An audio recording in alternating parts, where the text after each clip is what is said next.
என்னதான் நடக்குது இந்த உலகத்தில், அடுத்தது என்ன நடக்க போகுது, இப்படி பல கேள்விகள் பல தேச தலைவர்களுக்கும் உண்டு. ஒவ்வொருவருக்கும் ஒவ்வொரு விதமான அபிப்பிராயங்கள். ஸோ இப்போ பார்த்தீங்கன்னா அநேகர் அவங்களுடைய கருத்துக்களை வெளியிட்டுட்டே வராங்க. அடுத்தது இதுதான் நடக்கும், இல்லை இப்படி தான் நடக்க போகுது அப்படின்னு சொல்லி. நம்மளுடைய பரிசுத்த வேதாகமத்தில் இஸ்ரவேல் தேசத்தை குறித்து தேவனாகிய கர்த்தர் துல்லியமாக கடைசி நாட்களில் அந்த தேசத்தில் என்ன நடக்குங்கிறத முன் அறிவித்திருக்கிறார் பல தீர்க்கதரிசிகளை கொண்டு. இன்னைக்கு ஈரான் யார் அப்படிங்கிறத பார்க்க போகிறோம். ஈரானுக்கும் பைபிளுக்கும் என்ன சம்பந்தம், Iran in the Bible, who is Iran, அதை நம்ம பார்க்க போகிறோம். இப்போ நம்ம வாழ்ந்துட்டு இருக்கிற இந்த காலம் எப்படிப்பட்ட ஒரு காலம் அப்படிங்கிறதையும் நம்ம பார்க்க போகிறோம். டோட்டலாக சொல்லணும் அப்படின்னு சொன்னால் we are almost in the climax of the end time. அதாவது முடிவு காலத்திற்கு ரொம்ப நெருங்கி வந்திருக்கிறோம் அப்படின்னு தான் சொல்லணும். நெருங்கி வந்துட்டோம் அப்படின்னு சொன்னால் பயப்படணுங்கிற அவசியம் கிடையாது. ஏன்னா பரிசுத்த வேதாகமத்தினுடைய முடிவு இயேசு கிறிஸ்துவினுடைய வருகையும் அவருடைய ஆட்சியும் இந்த பரிசுத்த வேதாகமத்தில் எழுதி வைக்கப்பட்டிருக்கிறது. ஸோ நம்ம ஆராதிக்கக்கூடிய நம்முடைய ராஜா நமக்காக வரப்போகிறார். அதுதான் நற்செய்தி. இன்னைக்கு பயமுறுத்தக்கூடிய செய்தி அல்ல, இப்படி ஆயிரும் அப்படி ஆயிரும் இப்படி கர்த்தர் தண்டிப்பார், இல்லைங்க. உற்சாகமான செய்தி சபைக்கு என்ன அப்படின்னா, சபைக்காக இயேசு கிறிஸ்து திரும்ப வருகிறார் என்பது ஒரு அருமையான செய்தி, நற்செய்தி. நம்ம ஹீரோ நமக்காக வர்றார் அப்படிங்கிறது ஒரு ஹாப்பி நியூஸ் தானே. ஆனால் கர்த்தருடைய வருகை அப்படின்னு கேட்டாலே ஐயோ வருகையா, அதை பற்றி பேச வேண்டாம், வேற ஏதாவது ஆசீர்வாதமான காரியங்களை சொல்லலாம். ஆனால் வேதத்தில் உள்ள புதிய ஏற்பாட்டில் நம்ம வாசிக்கும் பொழுது இயேசு கிறிஸ்துடைய சீஷர்களாக இருக்கட்டும், அப்போஸ்தலனாகிய பவுலா இருக்கட்டும், அவங்க மையப்படுத்தி எழுதியது ஆண்டவராகிய இயேசு கிறிஸ்துடைய பிறப்பு, அவருடைய பாடுகள், அவருடைய மரணம், அவருடைய உயிர்த்தெழுதல், அவருடைய வருகை. இதை தான் சபைக்கு சொல்லி அன்னைக்கு சபை விசுவாசிகளை உற்சாகப்படுத்தினாங்க. அதே வார்த்தைகளை சொல்லி தான் இன்றைக்கு மறுபடியும் உங்களை உற்சாகப்படுத்தி இஸ்ரவேல் தேசத்தினுடைய வரலாறு பக்கங்களை நம்ம சற்று தியானிக்கலாம். முதல்ல the current news. So Israel தேசத்தில் நடப்பது என்ன, நடந்த சில காரியங்களை குறித்து நம்ம பார்க்க போகிறோம். முதல் காரியம் என்ன அப்படின்னா, ஈரான் நாட்டினுடைய அதிபர் தி பிரசிடென்ட் மிஸ்டர் இப்ராஹிம் ரைசி அவங்க ஒரு ஹெலிகாப்டர் கிராஷ் விச் அவங்க சொல்லக்கூடியது த ஹார்ட் லேண்டிங். ஸோ அதில் அவர் பாதிக்கப்பட்டு அவர் மரித்து போனார் அப்படிங்கிறது நம்ம எல்லாருமே டிவி நியூஸ் சேனல்ஸில் பார்த்தோம். யாருமே எதிர்பாராத ஒரு சம்பவம். ஒரு தேசத்தினுடைய தலைவர் அவர் பயணித்த ஒரு ஹெலிகாப்டர் திடீரென்று இப்படி சேதம் அடைஞ்சது. அந்த ஹெலிகாப்டரை பல ரெஸ்கியூ அண்ட் செக்யூர் ஆப்ரேஷன்ஸை கொண்டு அவங்க தேடினது நம்ம எல்லாருக்குமே தெரியும். ஸோ மிஸ்டர் ரைசி அவங்க ஒரு டேம் ஓப்பனிங்காக அவங்க கடந்து போனாங்க. அசர்பைஜான் அப்படின்னு சொல்லக்கூடிய ஈரான் பார்டரில் இருக்கக்கூடிய 2 நாட்டுக்கும் பொதுவான அந்த டேம் ஓப்பனிங்க்கு அவர் கடந்து போயிருந்தார். அது எல்லாத்தையும் முடிச்சுட்டு சந்தோஷமாய் டப்ரீஸ் அப்படின்னு சொல்லக்கூடிய அவருடைய இடத்துக்கு அவர் திரும்பி வந்துட்டு இருக்கும்போது தான் இந்த கோர விபத்து நடந்தது. இவர் கூட முக்கியமாக அவருடைய foreign minister Hussein Amir Abdollahian அவரும் அசர்பைஜானுடைய province governor, copilot, pilot, the crew, bodyguards இப்படின்னு சொல்லி 9 பேர் அந்த ஹெலிகாப்டரில் பயணிச்சாங்க. கிராஷ் ஆர் ஹார்ட் லேண்டிங் அப்படின்னு சொல்கிறாங்க. ஸோ எதனால இந்த விபத்து நடந்தது அப்படிங்கும்போது, கொடுமையான பனி, கடுமையான அந்த சூழ்நிலை, ஒரு பயங்கரமான ஒரு ஃபாரஸ்ட் ஏரியா, ஒரு அடர்ந்த காட்டு பகுதி. அந்த பகுதிகளுக்குள்ள அந்த ஹெலிகாப்டர் பயணித்து கொண்டு இருக்கும்போது மாயமாக மறைஞ்சு போச்சு. விச் மீன்ஸ் கிரவுண்டோட இருக்கக்கூடிய அந்த ரேடியோ சிக்னல் டோட்டலாகவே சைலன்ஸ் ஆயிடுச்சு. ஸோ ஹெலிகாப்டர் அப்படிங்கும்போது அவங்க ஒரு வேளை பயன்படுத்தி இருக்கிறது இந்த புஷ் டு டாக் அப்படின்னு சொல்லி இந்த பட்டன் ப்ரெஸ் பண்ணி, ஸோ அவங்க பேசக்கூடிய ஒரு இது இருக்கும் இல்லையா, ஸோ அதை தான் அவங்க பயன்படுத்தி இருக்கலாம் அப்படின்னு சொல்கிறாங்க. ஸோ திடீர்னு சொல்லி அந்த helicopter it last it's contact with the ground. So அந்த சமயத்தில் டோட்டலாக வந்து it was complete silence. So இந்த ஃபாகி ஏரியாவில் அந்த ஹெலிகாப்டர் ஒரு பயங்கரமான கிராஷ் நடந்திருக்கு அப்படிங்கிறது. ஸோ இது எங்கே நடந்தது அப்படின்னா, டிஸ்மர் அப்படின்னு சொல்லக்கூடிய ஒரு forest area of Dizmar near the town of Varzaqan in the Jolfa region, east Azerbaijan அந்த province. So helicopter take off ஆகி ஒரு 30 minutesல இப்படி ஒன்று நடந்திருக்கு. ஸோ அவங்க அஃபீஷியலாக ஈரான் அஃபீஷியல்ஸ் நமக்கு கொடுத்த தகவல் அதுதான். அடுத்ததாக பார்க்கும்பொழுது முக்கியமாக இந்த பேட் வெதர்னால தான் இந்த ஆக்சிடெண்ட் நடந்திருக்கு அப்படிங்கிறதையும் சொல்கிறாங்க. இதுக்கு நடுவில் நிறைய கான்ஸ்பிரசி தியரி. ஸோ எப்படி இவருடைய ஹெலிகாப்டர் கூட 2 கான்வாய் அவரோட கூட 2 ஹெலிகாப்டர்ஸ் போயிருந்தது. மற்ற 2 ஹெலிகாப்டர்ஸ் சேஃபாக லேண்ட் ஆகியிருக்கும் பொழுது ஈரானுடைய பிரசிடெண்ட் அவங்க பயணித்த இந்த ஹெலிகாப்டர் மட்டும் எப்படி ஒரு ஆக்சிடெண்ட்டுக்குள்ளே போகலாம் அப்படின்னு சொன்னால், அவர் பயணித்தது ஒரு அமெரிக்கா கிட்டேருந்து வாங்கின ஒரு பழமையான ஒரு ஹெலிகாப்டர். ஸோ இந்த ஈரானுக்கும் யுஎஸுக்கும் இருக்கக்கூடியது பார்த்திங்கன்னா கிட்டத்தட்ட பொருளாதார தடை விதிச்சிருக்கிறாங்க. 45 வருடங்களுக்கு முன்பாகவே பொருளாதார தடை அமெரிக்கா விதிச்சிருக்கு. ஸோ அதை பிற்பாடு நான் வரும்பொழுது ஈரானை குறித்து நான் சொல்லும்போது உங்களுக்கு சொல்கிறேன். ஸோ இந்த சமயத்தில் இந்த தடை இருக்கும் பொழுது அந்த ஹெலிகாப்டரை ரிப்பேர் பண்ணுறதுக்கோ எந்த வசதி வாய்ப்புகளும் கிடையாது. ஒரு புதுசாக வாங்குறதுக்கும் வாய்ப்புகள் கிடையாது. ஏன்னா ஒரு 10% மேலே அமெரிக்காவுடைய அந்த இதர பொருட்கள் அந்த ஹெலிகாப்டர்லேயோ அவங்க பயன்படுத்தக்கூடிய அந்த பிளேன்லேயோ இருந்ததுன்னா அமெரிக்கா அவங்களுக்கு விற்கவும் கூடாது, மற்ற தேசத்துலேருந்து அவங்க வாங்கவும் கூடாது. அப்படி வேற ஏதாவது நாடு இவங்களுக்கு விற்றா அந்த நாட்டின் மேலேயும் ஒரு பொருளாதார தடை அவங்க போட்டுருவாங்க. ஸோ அமெரிக்கா இம்போஸ் பண்ண இந்த எக்கனாமிக் பேரியரும் ஒரு ரீசன் தான் அப்படின்னு சொல்லி அல் ஜசீரா அப்படின்னு சொல்லக்கூடிய ஒரு செய்தி இப்படி ஒரு குறிப்பு கொடுத்துருக்குறாங்க. This could be one main reason for the loss அப்படின்னு சொல்லியிருக்கிறாங்க. அடுத்ததாக பார்க்கும்பொழுது கிட்டத்தட்ட 60க்கும் மேற்பட்ட சர்ச் அண்ட் ரெஸ்கியூ ஆப்ரேஷன்ஸ் தேடுதல் நடத்தியிருக்கிறாங்க. ஏராளமான ட்ரோன்ஸ் யூஸ் பண்ணியிருக்கிறாங்க. யூரோப்பியனோட commission Copernicus satellite mapping system இந்த பயன்பாட்டுக்குள்ளே வந்திருக்குது. அவர் விழுந்த அந்த ஹெலிகாப்டருடைய லொக்கேஷனை டிடெக்ட் பண்ணுறதுக்காக நிறைய டிவைசஸ் இன்டெலிஜென்ட் ஏஜென்சி யூஸ் பண்ணியிருக்கிறாங்க. பட் இதெல்லாம் இருக்கும் பொழுதும் கடைசியாக துருக்கி அனுப்புன அந்த ட்ரோன் வழியாக லொக்கேஷனை ஃபைண்ட் அவுட் பண்ணாங்க. But finally they said there is no sign of life. So எங்கே இருக்குன்னு தெரிஞ்சுது, பட் அங்கே இருக்க யாருமே உயிரோடு இருக்கக்கூடிய வாய்ப்புகள் இல்லை அப்படிங்கிறது தெரிஞ்சுது. So dogs, drones, rescue teams இதெல்லாமே அந்த கிராஷ் ஆன இந்த சாப்பர் கண்டுபிடிக்கிறதுக்கு ராவும் பகலுமா கிட்டத்தட்ட அவங்க கடுமையாக தேடுதல் வேட்டையில் இறங்கி 16 மணி நேரத்துக்கு பிறகு அந்த இடத்துல போய் ரீச் ஆனாங்க. ஸோ இப்போ இந்த இடத்துல நம்ம பார்க்கும் பொழுது இந்த ஹூ இஸ் மிஸ்டர் பிரசிடெண்ட் அப்படின்னு பார்க்கும் பொழுது ஈரான் தேசத்தில் எடுத்துக்கிட்டிங்கன்னா பிரசிடெண்ட்டுக்கு இருக்கிற பவரை விட அங்கே சுப்ரீம் லீடர் அப்படின்னு சொல்லக்கூடிய அயோத்தோலா அலி கமேனி அவருக்கு தான் அதிகமான பவர் இருக்குது. ஸோ பார்த்தீங்கன்னா அவர் வைக்கிறது தான் சட்டங்கள். ஸோ அந்த டோட்டல் கண்ட்ரி யாரால் இயக்கப்படுது அப்படின்னா அங்கே இருக்கக்கூடிய இந்த சுப்ரீம் லீடர் மூலியமாக தான். ஸோ இந்த விபத்து எப்போ நடந்திருக்கு அப்படின்னு பார்த்தா சமீபத்தில் இஸ்ரேல் தேசத்துக்கும் ஈரானுக்கும் இடைப்பட்ட காலத்தில் நடந்த ஒரு சின்ன தாக்குதல். அதாவது தமஸ்குல இருந்த ஈரானுக்கு சொந்தமான எம்பசிக்கு வந்த ஒரு ஈரான் ஜெனரலை கொன்னுட்டாங்க இஸ்ரேல். அதற்கு பதில் தாக்குதலாக ஏப்ரல் 14 ஈரான் தேசத்திலிருந்து ஏகப்பட்ட மிசைல், ட்ரோன்ஸ் அவங்க அனுப்புனாங்க. Ballistic missiles, cruise missiles, drones, இப்படி பல விதத்திலிருந்து அவங்க தாக்குதலை நடத்தினாங்க. அவங்க மட்டும் இல்லை, அவங்க ப்ராக்சிஸையும் யூஸ் பண்ணாங்க. இதில் ரொம்ப ஒரு குறிப்பு என்னென்னா, இத்தனை வருஷங்களில் this is the first direct attack. April 14 நடந்தது தான் the first direct attack between Iran and Israel.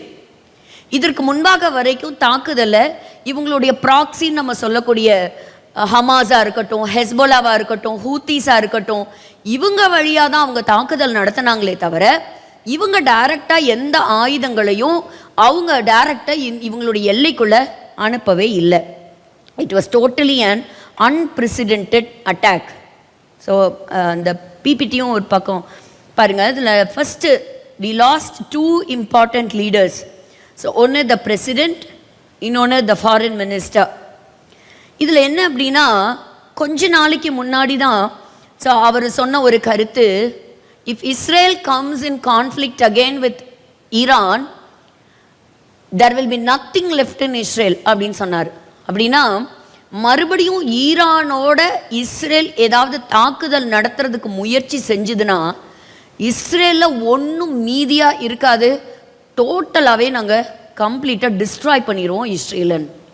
Nuclear வெப்பன்ஸை, இந்த ஆயுதங்களை பயன்படுத்துறதுக்கும் நாங்கள் தயங்க மாட்டோம், நாங்கள் தாக்குதல் நடத்துவோம் அப்படின்னு சொல்லி சொன்னாங்க. ஃபாரின் மினிஸ்டர் இவர் சொல்லும்போது வரப்போகிற நாட்கள் யூதர்களுக்கு, அதாவது சியோனியர்களுக்கு ரொம்பவே ஒரு கஷ்டமான நாட்கள் அப்படின்னு சொன்னாங்க. 10 நாளைக்கு முன்னாடி இன்னொரு ஸ்டேட்மெண்ட் கொடுத்தார். கொஞ்ச நாளில் இஸ்ரேல் தேசத்தை உலக வரைபடத்தில் தேட வேண்டி இருக்கும் அப்படின்னு சொன்னாராம். ஆனால் சொன்ன 2 பேருமே, இந்த த்ரெட்டன் ஸ்டேட்மெண்ட்டை கொடுத்த 2 பேருமே இன்னைக்கு அவங்க இல்லை. But we have lost 2 leaders.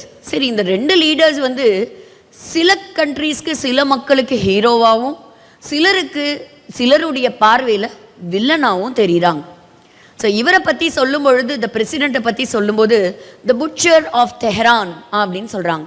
இவருடைய கைகளில் அதிகமான ரத்தம் இருக்குது, அவ்வளோ ரத்த பழிகளை சுமந்தவர் தான் இந்த Ibrahim. he was not such a very good leader அப்படின்னு சொன்னார், but he was such a very obedient leader to the supreme leader அப்படின்னு சொல்கிறாங்க. சுப்ரீம் லீடர்னு சொல்லக்கூடாது, ஏன்னா அந்த சுப்ரீம் அப்படிங்கிறது நம்ம தேவனாகிய கர்த்தருக்கு நம்ம பயன்படுத்துகிறோம். ஸோ அங்கே மத ரீதியான தலைவராக இருக்கக்கூடிய அலி கமேனி அவருடைய தலைமையில் தான் ஈரான் டோட்டலாகவே இயங்கிக்கிட்டு இருக்கு. இப்போது அவருடைய இடத்துக்கு தற்காலிகமாக வைஸ் பிரசிடெண்ட்டாக இருக்கக்கூடிய முகமது முக்பர் அவர் இந்த பதவியை எடுக்கலாம் அப்படின்னு சொல்கிறாங்க. சரி, இவருடைய மரணத்தினால ஏதாவது பாதிப்புகள் வரலாமா? நிச்சயமாக வரலாம். ஆயில் ப்ரைஸஸ் இப்போவே அதிகரிக்க ஆரம்பிச்சிருக்கு அப்படின்னு சொல்கிறாங்க.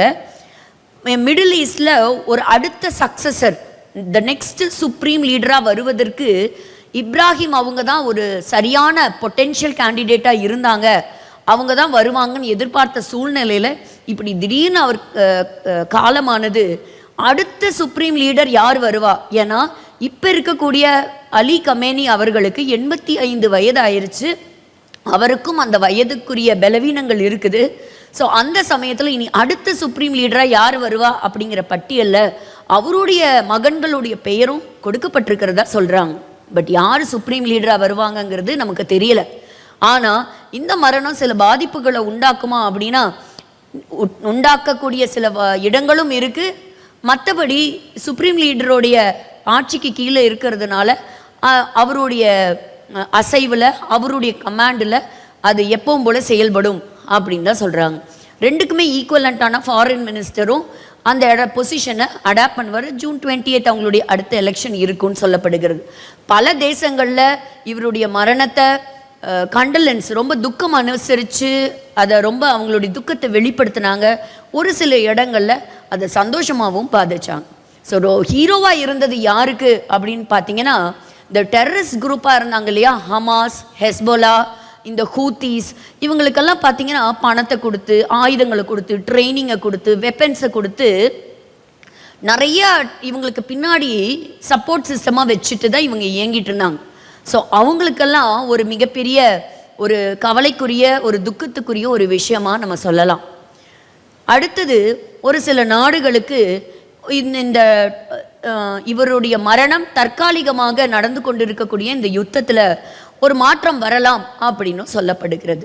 ஸோ இப்போது பார்த்தீங்கன்னா, இப்போ ஒரு டோட்டலாக ஒரு பொலிட்டிக்கல் அன்சர்டினிட்டி இருக்குது இந்த ஒரு சூழ்நிலையில்.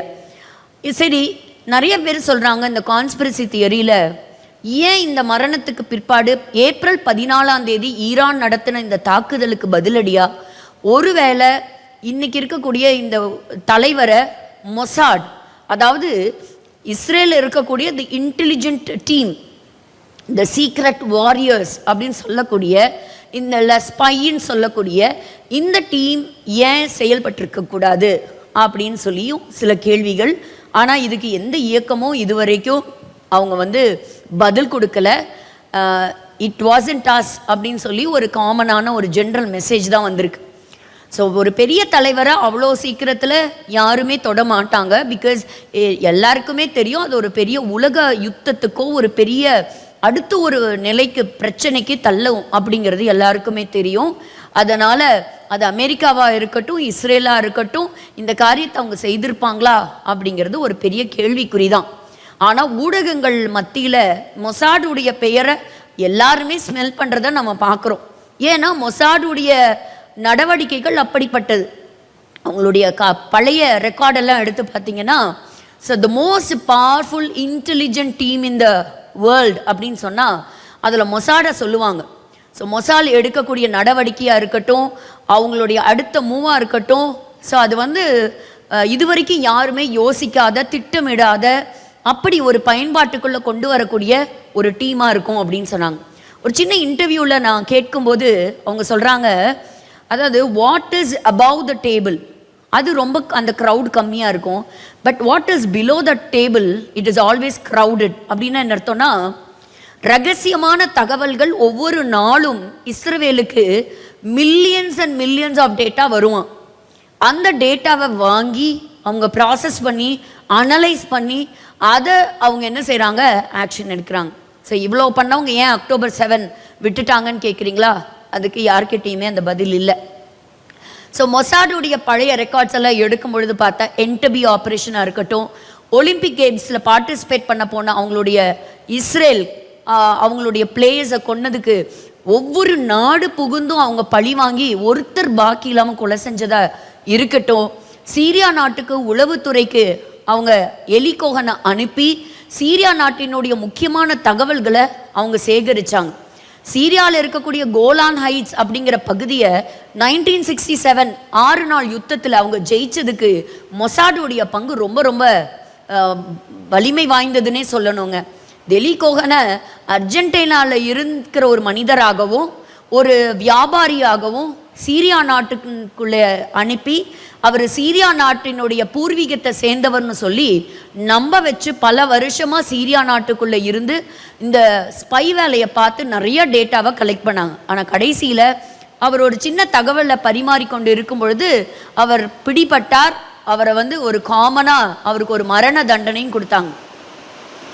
இன்னைக்கு வரைக்கும் எலி கோகன் அவருடைய உடல் சீரியாவில் தான் இருக்குது. அவருடைய வாட்ச் மட்டும்தான் ஒரு ஏலத்தில் எடுத்தாங்க அப்படிங்கிறத நம்ம கேட்குறோம். ஸோ இந்த சமயத்தில் இப்படி மொசாடுடைய இன்வால்மெண்ட் எல்லா இடத்துலையும் இருக்கிறதுனால ஒருவேளை இந்த தாக்குதலுக்கு பிறகு அதாவது பிஹைண்ட் த சீன்ஸ் இருப்பாங்களா அப்படின்னா இது சாத்தியம் வந்து ரொம்ப ரொம்ப குறைவு தான். அடுத்தது பார்த்தீங்கன்னா, it is a shock news not only in Iran, but Iran based or Iran backed up all the countries அங்கே எல்லாருமே. ஸோ அதனால் மிக்ஸ்டு ரியாக்ஷன்ஸை நம்ம பார்க்குறோம். ஸோ அடுத்தது இவர் ஒரு 100% சர்வீஸில் இருந்தவர் தான் மிஸ்டர் ரைசி. ஸோ இவருடைய இடத்துக்கு யார் வருவாங்க அப்படிங்கிறது நமக்கு தெரியலை. ஸோ ஈரானில் இப்படி ஒரு சம்பவம் நடந்ததுனால இப்போ ஈரானுக்கும் பைபிளுக்கும் என்ன சம்பந்தம் இருக்குது? ஸோ ஈரான் இந்த பைபிள் அதை தான் இன்றைக்கி முக்கியமாக நம்ம பார்க்க போகிறோம். அடுத்தது இஸ்ரேல் நியூஸ் அப்படின்னு கேட்கும் பொழுது என்னென்னா, இஸ்ரேல் நாட்டினுடைய பிரதமர் மிஸ்டர் பெஞ்சமின் நெத்தன்யாஹுக்கும் மிஸ்டர் கேலண்ட் டிஃபென்ஸ் மினிஸ்டருக்கும் வாரண்ட் கொடுக்கணும் அப்படின்னு சொல்லிட்டு ஒரு கமிட்டி ஆஃப் ஜட்ஜஸ் அவங்க டிசைட் பண்ணியிருக்காங்க. எங்கே இருந்து அப்படின்னா, Karim Khan who is the prosecutor of the International Criminal Court. So வேர்ல்டுக்குன்னு ஒரு கோர்ட் இருக்கும் இல்லையா, இன்டர்நேஷ்னல் கிரிமினல் கோர்ட்.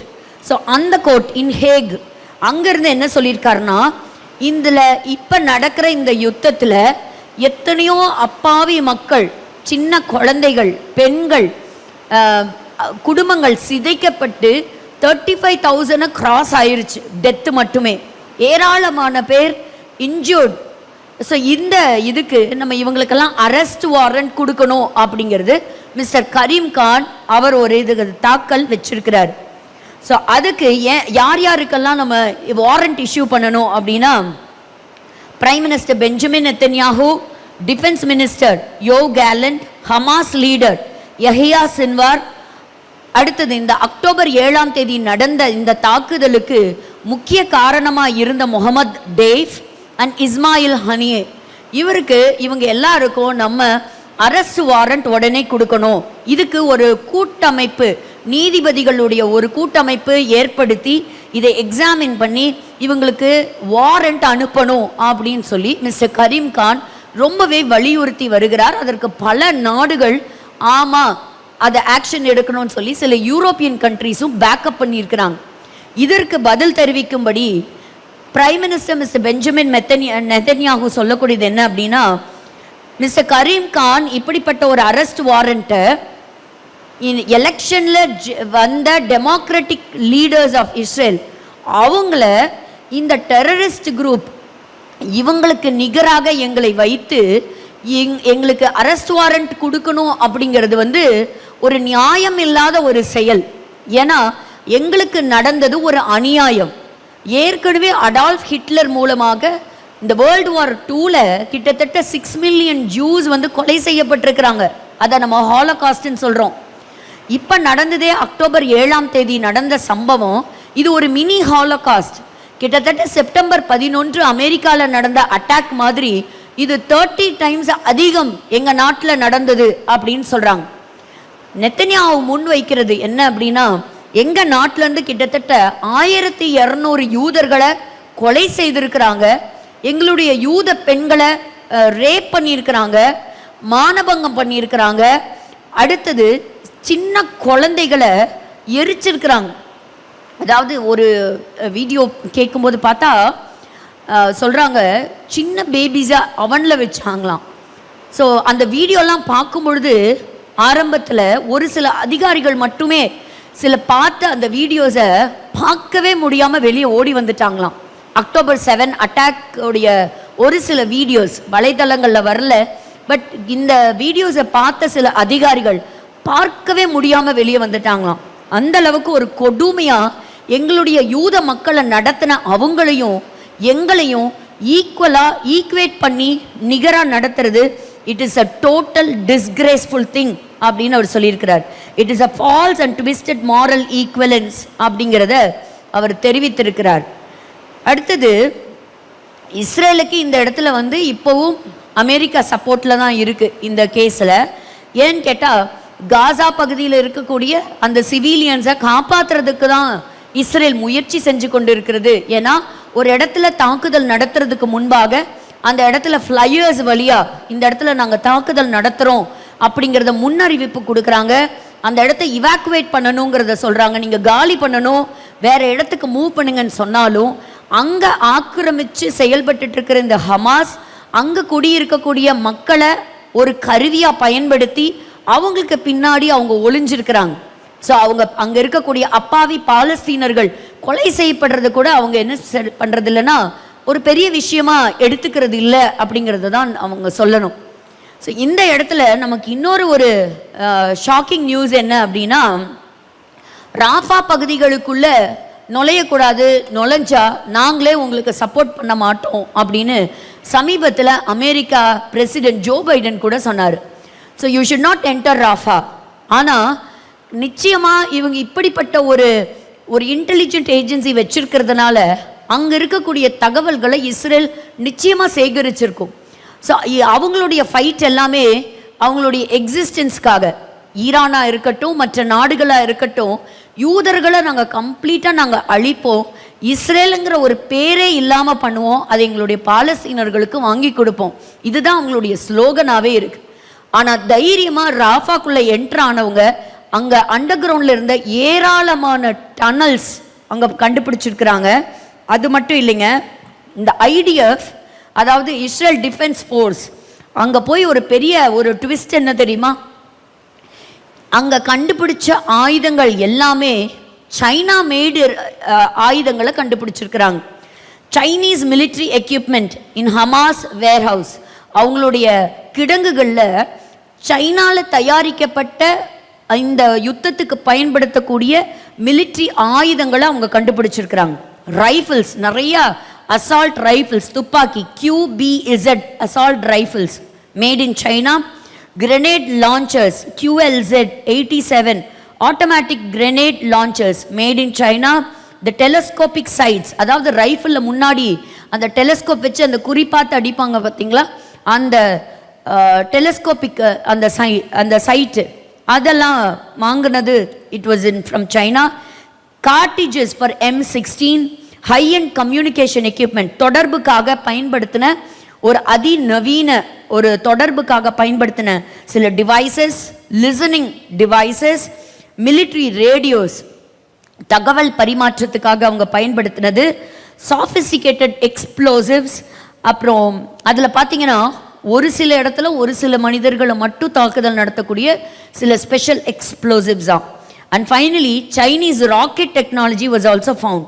ஸோ இது எல்லாத்தையுமே ரொம்ப ரிப்போர்ட்டோட தாக்கல் செய்திருக்கிறது யார் அப்படின்னா மிஸ்டர் லெய்லாரி.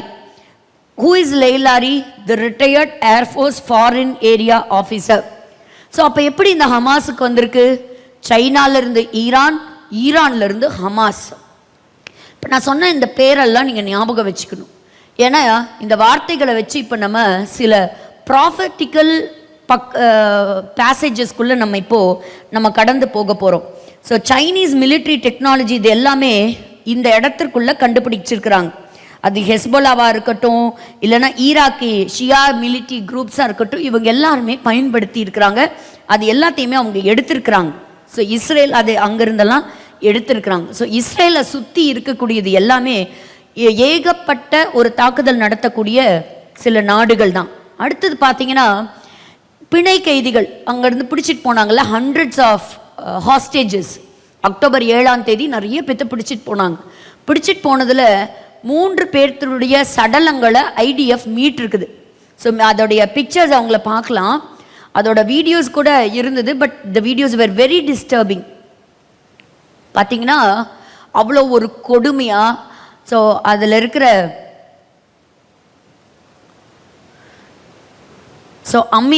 அமித் அவங்கள ஷூட் பண்ணி அவங்களுடைய கடைசி ஃபோன் கால் வீட்டுக்கு பண்ணுற அந்த கடைசி நான் சாக போகிறேன்னு சொல்லக்கூடிய அந்த சில தகவல்களை அக்டோபர் 7 நடந்த அந்த செய்தி, அதான் த லாஸ்ட் மெசேஜ், அதோடைய ஆடியோ இருக்குது. அடுத்தது அந்த பக்கத்தில் இருக்கக்கூடிய ஒரு வாலிப பெண், அவங்கள கொலை பண்ணி அவங்கள தெருவா அரை நிர்வாணமாக எல்லாரும் அங்கே இருக்கக்கூடிய அந்த ஹமாஸ் தரன்னு ஒரு வண்டியில் வச்சு இழுத்துட்டு போகிறது. மற்றும் இங்கே இருக்கக்கூடிய இன்னொருவர் இட்ஸாக். ஸோ இவங்களுடைய சடலங்களை IDF மீட்டிருக்கிறாங்க. இந்த ஒவ்வொரு வீடியோவும் பார்க்கும் பொழுது இஸ்ரேல் எப்படி இந்த டெரரிஸ்ட் குரூப்பை விடுங்கிறது தெரியலை. இப்போ அதை தாண்டி அடுத்த பிரச்சனை என்னென்னா, யுத்தம் நடந்துட்டு இருக்கிறதுனால இது October 7 attack, April 14 Iran Israel மேலே நடத்தின ஒரு அட்டாக்.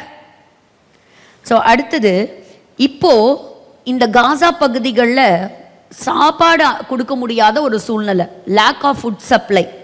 ஸோ இதில் பார்த்தீங்கன்னா வேர்ல்டு ஃபுட் ஆர்கனைசேஷனும் என்ன அப்படின்னா, இப்போ ஈஸ்டர்ன் இந்த சதர்ன் காசா சிட்டி ஆஃப் ராஃபாக்குள்ளே இப்போ இந்த சண்டை நடந்துட்டுருக்கிறதுனால தற்காலிகமாக இந்த உணவு பொட்டலங்களை கொடுக்க முடியாத ஒரு நிலைமை இருக்குது.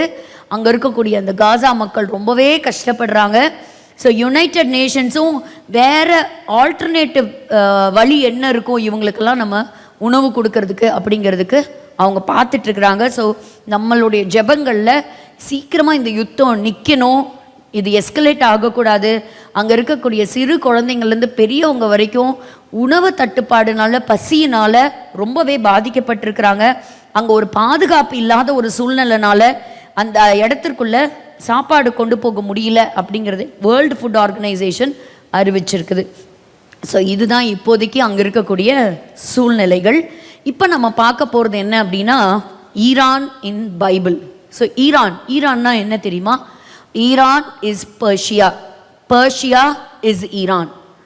நல்லா ஞாபகம் வச்சுக்கணும். Iran is Persia, Persia is Iran. So எப்போ இது ஈரானாக பேர் மாறுச்சு அப்படின்னு கேட்டிங்கன்னா, கிட்டத்தட்ட 2500 வருஷங்களுக்கு மேலே பர்ஷியாங்கிற பேரில் இருந்த நாடு தான். 1935ஆம் வருஷத்தில் தான் பர்ஷியாங்கிற நாடு ஈரான்கிற பேராக மாறுச்சு. So Persia became Iran only in 1935. So ஒரு சின்ன சர்வே நம்ம பார்த்துடலாம். ஏன்னு கேட்டால் ஃபஸ்ட் இந்த நம்ம ஏன் பார்க்க போகிறோம் அப்படிங்கிறத எசேக்கியேல் 38ஆம் அதிகாரம், எசேக்கியேல் 38ஆம் அதிகாரம் 5வது வசனம். அவர்களோடே கூட பெர்சியரும் எத்தியோப்பியரும் லீபியரும் இருப்பார்கள். அவர்கள் எல்லாரும் கேடகம் பிடித்து தலை சீராவும் தரித்திருப்பார்கள். இப்போ எப்படி இருக்கு அப்படின்னா, இந்த காலகட்டங்கள் ரொம்பவே ஒரு கடைசி காலத்துல நம்ம இருக்கிறது போலதான் இருக்கு. அப்போ இந்த வசனம் சொல்லுகிறது, 5வது வசனம், அவர்களோட கூட பெர்ஷியரும். பெர்ஷியன்ஸ் யாரு? ஈரான். யார் கூட இருப்பாங்க? நான் இந்த மெயினான பிளேயர்ஸை நான் இன்னைக்கு அவங்கள பற்றி பேசலை, பட் ஈரானை பற்றி தான் நான் பேச போகிறேன். இந்த எசேக்கியேல் இந்த தீர்க்க தரிசனத்தை எழுதும்போது இயேசு கிறிஸ்துவுடைய பிறப்புக்கு முன்பாக 6வது மிட் 6th செஞ்சுரியில் எழுதுறார். இதை எழுதும்போது எசேக்கியேலுடைய காலத்தில் பெர்ஷியா ஒன்றும் வல்லரசு நாடு கிடையாது, ஒரு பவர்ஃபுல்லான நாடு கிடையாது.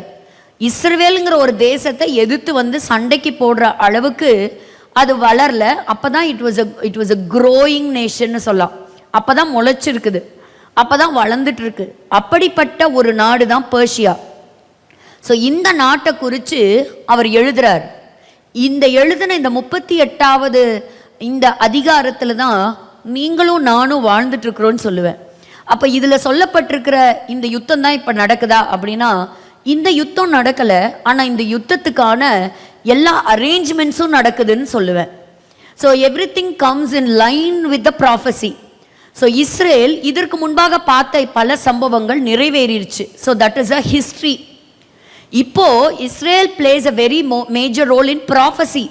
நடக்க போகின்ற நிகழ்வுகளில், தீர்க்க தரிசனங்களில் ஒரு முக்கியமான பகுதி அதுதான். ஏன்னா கடைசி நாட்களில் இஸ்ரேல் மையமாக வரும், எல்லாரும் இஸ்ரேலை பற்றி பேசுவாங்க, இஸ்ரேலுக்கு அகெயின்ஸ்டாக வருவாங்க. அப்படிங்கிறது கர்த்தர் முன்குறித்த அந்த தேசத்துக்கு எழுதிய ஒரு தீர்க்க தரிசனம். அப்போது இந்த தீர்க்க தரிசனம் நிறைவேறும். இந்த கடைசியாக இந்த இஸ்ரேல் தேசம் ஆசீர்வாதம் மட்டும் இல்லை, மற்றவர்களுக்கும் ஒரு ஆசீர்வாதமாக இருக்கும். இந்த ஆசீர்வாதம் எங்கே கொடுத்தாரு? இந்த தேசத்தினுடைய பிதாவாக இருக்கக்கூடிய ஆபிரகாமுக்கு ஆதியாகமம் 12ஆம் அதிகாரத்தில் நம்ம அந்த ஆசீர்வாதங்களை வாசிக்கிறோம். அந்த ஆசீர்வாதம் நிறைவேறுவதற்கு அன்னைக்கே இந்த யூத ஜனங்களும் இந்த பெர்ஷியா நாடும் ஒரு இன்டர்செக்ட் பண்ணியிருக்குன்னு சொல்லலாம், கலந்துருக்குன்னு சொல்லலாம். அந்த பிளெஸிங் நிறைவேறுவதற்கு இந்த பெர்ஷியா ஒரு மிகப்பெரிய ஒரு ரோலில் இருக்குன்னு சொல்லலாம். இந்த எசேக்கியேல் தீர்க்க தரிசனத்தில் புஸ்தகத்தில் ஒரு முக்கியமான புஸ்தகம் இது. இதில் கடைசி 13 அதிகாரங்களும் ரொம்ப ரொம்ப முக்கியமான அதிகாரங்கள். வரப்போகின்ற நிகழ்வுகளை துல்லியமாக அறிவிக்கக்கூடிய ஒரு தீர்க்க தரிசனங்கள் நிறைந்த 13 அதிகாரங்கள். அதில் 36ஆம் அதிகாரம் 37ஆம் அதிகாரம் என்ன அப்படின்னா, the re-establishment of the state of Israel. அதாவது இஸ்ரேல் அப்படின்னு சொல்லக்கூடிய ஒரு நாடு மறுபடியும் உருவாகும் அப்படிங்கிற தீர்க்க தரிசனம் தான் 36ஆம் அதிகாரம் 37ஆம் அதிகாரம். அதாவது உலகமெங்கும் சிதறிப்போன யூதர்கள் மறுபடியும் சேர்க்கப்படுவார்கள், கூட்டி சேர்க்கப்படுவார்கள். மறுபடியும் அவங்களுக்கு கொடுக்கப்பட்ட அதே இஸ்ரவேல் தேசத்துக்கு அவங்க திரும்பி வருவாங்க அப்படிங்கிறது கர்த்தர் ஏற்கனவே உரைத்த தீர்க்க தரிசனம். ஸோ சாப்டர் 36 and 37 நிறைவேறி முடிச்சாச்சு. எப்போ நிறைவேறிச்சு? 1948 நிறைவேறிச்சு. இஸ்ரேல்னு எப்போ ஒரு நாடு பிறந்துச்சோ சாப்டர் 36 and 37 இஸ் ஃபுல்ஃபில்ட். இப்போ மீதி எத்தனை அதிகாரம் இருக்குது? 38 48 அதிகாரங்கள். இதில் 40 48 அதிகாரங்கள் எசேக்கியேல் தீர்க்கதரிசி எதை குறித்து பேசுகிறாருன்னா, அடுத்த 1000 வருஷ அரசாட்சி, த கிங்டம் ஏஜ், கர்த்தருடைய வருஷத்தை குறித்து பேசுகிறார். த கிங்டம் ஏஜ், அதான் அக்கா, அந்த காலத்தை குறித்து பேசுகிறார். அப்படின்னா ஒரு இந்த புஸ்தகத்தினுடைய கடைசி பகுதி, the climax of the book Ezekiel is the coming of Jesus Christ and reigning. So இந்த பூமியிலே அவருடைய ஆட்சி, அரசாட்சி நடைபெறும் அப்படிங்கிறது ஒரு நற்செய்தியை இந்த 40வது அதிகாரத்திலிருந்து 48வது அதிகாரம் வரைக்கும் பார்க்கலாம். இடைப்பட்ட ஒரு சில அதிகாரங்கள் 38 39 அந்த இடத்துல தான் நீங்களும் நானும் இப்போ டிராவல் பண்ணிக்கிட்டு இருக்கிறோம். அந்த 38 39 என்னன்னா, த வார் ஆஃப் அர்மகடன். ஸோ அங்கே ஒரு மிகப்பெரிய ஒரு யுத்தத்தை குறித்து பேசப்படுகிறது. யுத்தம் நடக்குமா? ஃபிசிக்கலாக நடக்குமானா கட்டாயம் நடக்கும். அப்போ அந்த யுத்தம், ஒரு யுத்தம் வருது அப்படின்னா எடுத்தோன்னே டப்புன்னு ஒரு வார் எக்ஸ்ப்ளோஷன் நடக்குமா? முதல்ல இதில் சொல்லப்பட்ட நாடுகள்லாம் அப்படி இணைஞ்சு வரணும். அதுக்கான இந்த தீர்க்க தரிசனத்துக்கு நிகராக எல்லா நாடுகளும் என்ன செய்யணும்? இணையணும் இல்லையா? இப்போ 38ஆம் அதிகாரம் முதல் வசனத்திலிருந்து வேகமாய் வாசிக்கலாம். கர்த்தருடைய வார்த்தை எனக்கு உண்டாகி, அவர் மனுபுத்திரனே, மேசேக் தூபால் ஜாதிகளின் தலைமையான அதிபதியாகிய மாகோகு தேசத்தானான கோகுக்கு எதிராக நீ உன் முகத்தை திருப்பி அவனுக்கு விரோதமாக தீர்க்க தரிசனம் உரைத்து. கோகு மாகோகு இந்த பேரெல்லாம் நான் உங்களுக்கு எக்ஸ்பிளைன் பண்றேன். இப்போதைக்கு நீங்க ஞாபகம் வச்சுக்க வேண்டியது, இந்த த prime player in the war is Russia. So ஏற்கனவே நமக்கு முன்பாகவே ஏராளமான இந்த வேத பண்டிதர்கள் ஆராய்ச்சியாளர்கள்லாம் இந்த நாடு யாருங்கிறதெல்லாம் ரிசர்ச் பண்ணி ஏற்கனவே எடுத்துட்டாங்க. ஸோ யார் இந்த கண்ட்ரீஸ் அப்படின்னா ரஷ்யா. வரக்கூடிய நாட்களில் நம்ம பார்க்கலாம். ஆனால் நான் இன்னைக்கு டச் பண்ண போகிறது ஈரானை மட்டும்தான். 3வது வசனம் சொல்ல வேண்டியது என்னவென்றால், கர்த்தராகிய ஆண்டவர் உரைக்கிறார், மேசேக் தூபால் ஜாதிகளின் அதிபதியாகிய கோகே, இதோ நான் உனக்கு விரோதமாக வருவேன். நான் உன்னை திருப்பி உன் வாயில் துரடுகளை போட்டு உன்னையும் உன்னுடைய எல்லா சேனையையும் குதிரைகளையும் சர்வாயுதம் தரித்த குதிரை வீரர்களையும் பரிசையும் கேடகமும் உடைய திரளான ஜனக்கூட்டத்தையும் புறப்பட பண்ணுவேன். அவர்கள் எல்லாரும் பட்டயங்களை பிடித்திருப்பார்கள். அவர்களோட கூட பெர்சியரும் எத்தியோப்பியா லீபியரும் இருப்பார்கள். அவர்கள் எல்லாரும் கேடகம் பிடித்து தலை சீராவும் தரித்திருப்பார்கள். கோமேரும் அவனுடைய எல்லா இராணுவங்களும் வடதிசையில் உள்ள தோகர்மா வம்சத்தாரும் அவர்களுடைய எல்லா இராணுவங்களுமாகிய திரளான ஜனங்கள் உன்னுடனே கூட இருப்பார்கள். நீ ஆயத்தப்படு. உன்னுடனே கூடின உன் எல்லா கூட்டத்தையும் ஆயத்தப்படுத்து. நீ அவர்களுக்கு காவலனாயிரு. அநேக நாட்களுக்கு பிற்பாடு நீ விசாரிக்கப்படுவாய். நீங்களாகி பற்பல ஜனங்களிலிருந்து சேர்த்து கொள்ளப்பட்டு வந்தவர்களின் தேசத்தில். பாருங்க, பற்பல ஜனங்களிலிருந்து சேர்த்து கொள்ளப்பட்டு வந்தவர்களின் தேசம். யார் அவங்க? பற்பல தேசங்கள்ல இருந்து வந்தவங்க யாரு? யூதர்கள். எல்லா நாடுகளுக்குள்ள செதறி போனாங்க. செதறி போன யூதர்கள் திரும்பி வந்தவர்களின் தேசம் எது? இப்ப இருக்கக்கூடிய மாடர்ன் இஸ்ரேல். அந்த தேசத்தில் கடைசி வருஷங்களிலே வருவாய். அப்ப இந்த யுத்தம் எப்ப நடக்கும்? இந்த end times, the last days. அதுதான் அர்த்தம். இப்ப நீங்களும் நானும் எங்க இருக்கிறோம்? we are in the end times. அதுல எந்த ஒரு சந்தேகமும் உங்களுக்கு வேண்டவே வேண்டாம். கடைசி வருஷங்களிலே வருவாய். நெடுநாள் பாழாய் கிடந்து பிற்பாடு ஜாதிகளிலிருந்து கொண்டு வரப்பட்டவர்கள் எல்லாரும் சுகத்தோடே குடியிருக்கும் இஸ்ரவேலின் மலைகளுக்கு விரோதமாய் வருவாய். அவர்களுக்கு விரோதமாய் வருவாய். அவர்கள் எல்லாரும் அஞ்சாமல் குடியிருக்கும் போது பெருங்காற்றை போல் எழும்பி வருவாய்.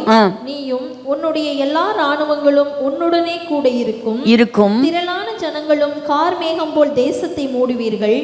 கர்த்தராகிய ஆண்டவர் சொல்லுகிறது என்னவென்றால், அந்நாளிலே பாழாய் கிடந்து திரும்ப குடியேற்றப்பட்ட ஸ்தலங்களுக்கு விரோதமாகவும் ஜாதிகளிடத்திலிருந்து சேர்க்கப்பட்டவர்கள் மாடுகளையும் ஆஸ்திகளையும் சம்பாதித்து தேசத்தின் நடுவில் குடியிருக்கிறதுமான ஜனத்துக்கு விரோதமாகவும் நீ உன் கையை திருப்பும்படிக்கு உன் இருதயத்தில் யோசனைகள் எழும்ப நீ பொல்லாத நினைவை நினைத்து நான் கொள்ளையிடவும் சூறையாடவும் மதில்கள் இல்லாமல் கிடக்கிற கிராமங்களுக்குள்ள தேசத்துக்கு விரோதமாய் போவேன். போதும். இந்த வசனத்துல நம்ம தெரிஞ்சுக்க வேண்டிய ஒரு 3 பாயிண்ட். இந்த ஒரு வார் நடக்கும். அந்த வார் எப்ப நடக்கும்? கடைசி வருஷங்கள்ல நடக்கும். இவங்க ஒரே ஒரு நாடு வருமா? இல்ல, ஒரு கூட்டமைப்பு கொண்ட நாடுகள் வரும். ரஷ்யா தலைமையில் இருக்கும், த பிரைம் பிளேயர் இந்த வார். கூட்டமான ஜனங்கள் வருவாங்க. அவங்க எல்லாரும் பட்டயங்களை பிடித்தவர்களாக வருவாங்க. ஸோ இந்த இடத்துல இந்த ஜனத்துக்கு, இஸ்ரேல் ஜனத்துக்கு சப்போர்ட்டா யாராவது இருப்பாங்களா அப்படின்னு மென்ஷன் ஆயிருக்கான்னு பார்த்தா எந்த நாட்டுடைய பேரும் இல்லை, அமெரிக்காவோட பேர் கூட இல்லை. அப்போ யாரை இவங்களுக்கு துணையா இருப்பார் அப்படின்னு சொன்னா வாசிக்கலாம். சங்கீதம் 121 4வது வசனம். சங்கீதம் 121 4.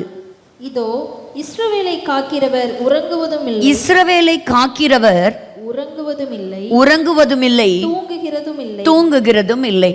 God himself will come as a defense. So இப்போ இந்த யுத்தம் தான் நடந்துட்டு இருக்கா அப்படின்னு கேட்டால் இல்லை, இந்த யுத்தத்துக்கு ரெடி ஆயிட்டு இருக்கிறோம். இப்போ இந்த யுத்தத்தில் சில கண்ட்ரீஸுடைய பேர் இருக்கு. இப்போ எல்லா கண்ட்ரியுடைய பேரையும் நாம் கொண்டு வரல. பட் இதில் 5வது வசனத்தில் இந்த பெரிய டீமாக வரக்கூடிய நாடுகளில் பெர்ஷியாங்கிற நாட்டுடைய பெயர் இடம்பெற்றிருக்கு. ஸோ இந்த பெர்ஷியா யார் அப்படின்னு சொன்னால் இன்னைக்கு பெர்ஷியாங்கிறது ஈரான். ஸோ ஈரானை பற்றி தான் ஒரு சில வேகமான தகவல்களை நான் உங்களுக்கு சொல்கிறேன். ப்ரெசன்டேஷனுக்கு நேராக நம்ம கடந்து போகலாம். இவங்க ஆதி நாட்களில் அசீரியர்கள் இருந்த எம்பையரில் அன்னைக்கு இந்த சென்ட்ரல் ஏஷியா பகுதிகளில் ஒரு சின்ன கூட்டமாக 850 BCயில் ஒரு குடியேறினவங்க தான். 6வது நூற்றாண்டுகளில் தான் அவங்களுடைய எம்பையரை விரிவுபடுத்த ஆரம்பித்தாங்க. மெடிட்டரேனியன்லேருந்து இண்டஸ் ரிவர் வரைக்கும், மத்திய தரைக்கடலிருந்து இந்த இண்டஸ் ரிவர் வரைக்கும் இருக்கக்கூடிய இடங்களை அவங்க பிடிச்சாங்க. அன்னைக்கு பெர்ஷியான்னு சொல்லும்போது அதுக்கு கீழே என்னென்ன நாடுகள் எல்லாம் சேர்ந்துருந்ததுன்னா Turkey, Syria, Israel, Jordan, Egypt, Iraq, Iran, Afghanistan, Pakistan. So இது எல்லாமே பெர்ஷியா தான். ஸோ அவங்களுடைய கண்ட்ரோலுக்குள்ளே கொண்டு வந்திருந்தாங்க. So Persia was the biggest empire, ஒரு பெரிய ராஜ்யம் அப்படின்னு சொல்லலாம். அடுத்தது இதில் இந்த ஈரானை பற்றி நம்மளுடைய பைபிளில் ரெஃபரன்ஸ் இருக்கா அப்படின்னு கேட்டிங்கன்னா 240 ரெஃபரன்சஸ் கொடுக்கப்பட்டிருக்கு பெர்ஷியாவை பற்றி. பெர்ஷியா, பெர்ஷியன்ஸ், பெர்ஷியர்கள், பெர்ஷியா அப்படிங்கிற அந்த பேர் மட்டும் 2 நாளாகவும் எஸ்ரா, எஸ்தர், நெகேமியா, தானியேல், எசேக்கியேல்ல 33 முறை எழுதப்பட்டிருக்கிறது. அடுத்தது அதில் முக்கியமான ஃபர்ஸ்ட் கிங் யாருன்னு கேட்டிங்கன்னா சைரஸ். இவர் தான் சைரஸ் த கிரேட் அப்படின்னு நம்ம அழைக்கிறோம். இவர் தான் மேதியா, லீதியா, பாபிலோன் இது எல்லாத்தையும் தன்னுடைய ராஜ்யத்துக்குள்ள யுத்தத்தில் ஜெயிச்சு இணைச்சவர். இவர் தேவனால் தெரிந்து கொள்ளப்பட்டவர் அப்படின்னு இவருடைய முன்னறிவிக்கப்பட்டிருக்கு. யார் எழுதியிருக்காருன்னா இவரை பற்றி ஏசாயா எழுதியிருக்கிறார். ஏசாயா இயேசு கிறிஸ்து பிறக்கிறதுக்கு முன்பாக 700 வருஷங்களுக்கு முன்பாக வாழ்ந்தவர், 700 BC. இவர் கோரேசுங்கிற ஒரு மன்னனை பற்றி எழுதுறார். எழுதும்போது கோரேசன் ஒரு மன்னன் பிறக்கவே இல்லை. இவர் எழுதுனதுக்கு அப்புறம் 150 வருஷங்களுக்கு அப்புறம் தான் கோரேஸ் அப்படின்னு சொல்லக்கூடிய த கிங் ஆஃப் பெர்ஷியா பிறக்கிறார். வாசிக்கலாமா? ஏசாயா 44:28. கோரேசி குறித்து, அவன் என் மேய்ப்பன், அவன் எருசலேமை நோக்கி நீ கட்டப்படு என்றும் தேவாலயத்தை நோக்கி நீ அஸ்திபாரப்படு என்றும் சொல்லி எனக்கு பிரியமானதை எல்லாம் நிறைவேற்றுவான் என்று சொல்லுகிறவர் நான்.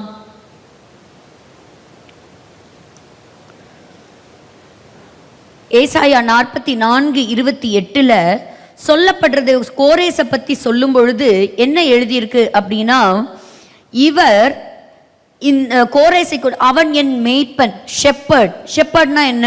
மந்தையை பாதுகாக்கணும், மந்தையை நடத்தணும் இல்லையா? அப்போ ஒரு ஷெப்பர்டுங்கிற வார்த்தையை நம்ம எங்க பார்க்குறோம்னா, மேசியா அப்படிங்கிற வார்த்தையை எங்க பார்க்குறோம்னா ஆண்டவராகிய இயேசு கிறிஸ்துவுக்கு நம்ம பார்க்குறோம்.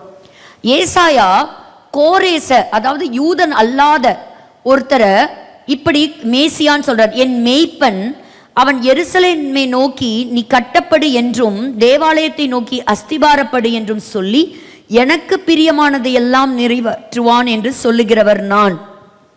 அப்போ இந்த இடத்துல அனாயிண்டட் ஒன் அப்படிங்கிற அந்த வார்த்தை பயன்படுத்தப்படுகிறது.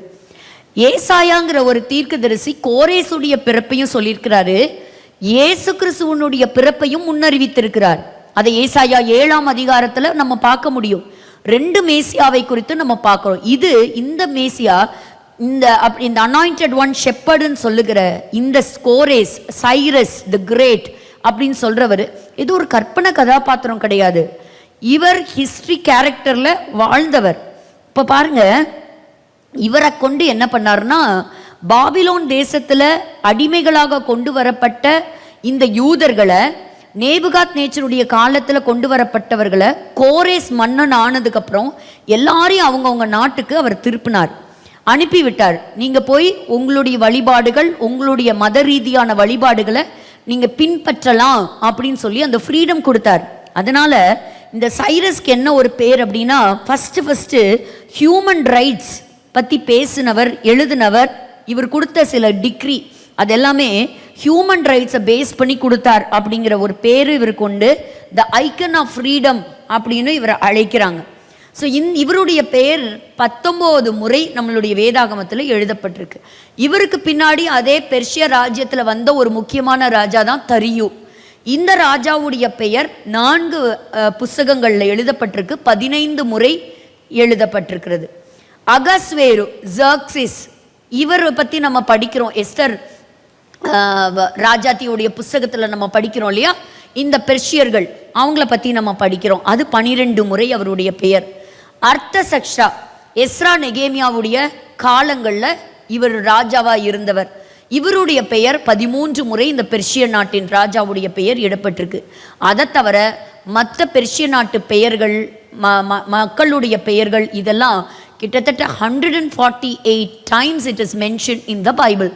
So Persia holds an important place, an important role in the life of the Jewish people னே நம்ம சொல்லலாம்.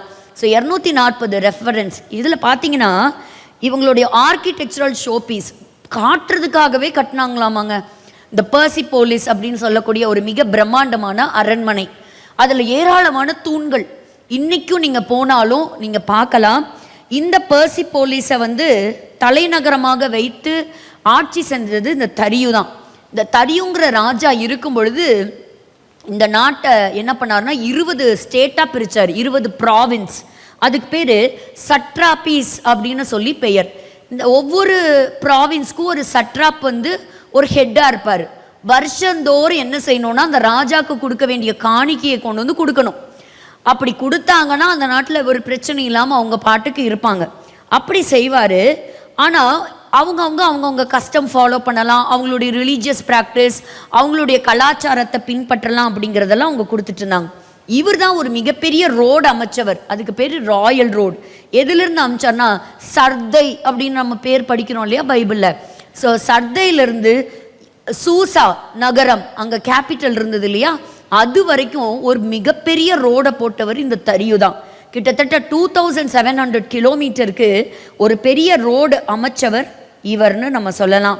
ஸோ இவருடைய காலங்களில் தான் இந்த தலைநகரத்தை அவர் பெர்சிபோலிஸை வச்சுருந்தார்.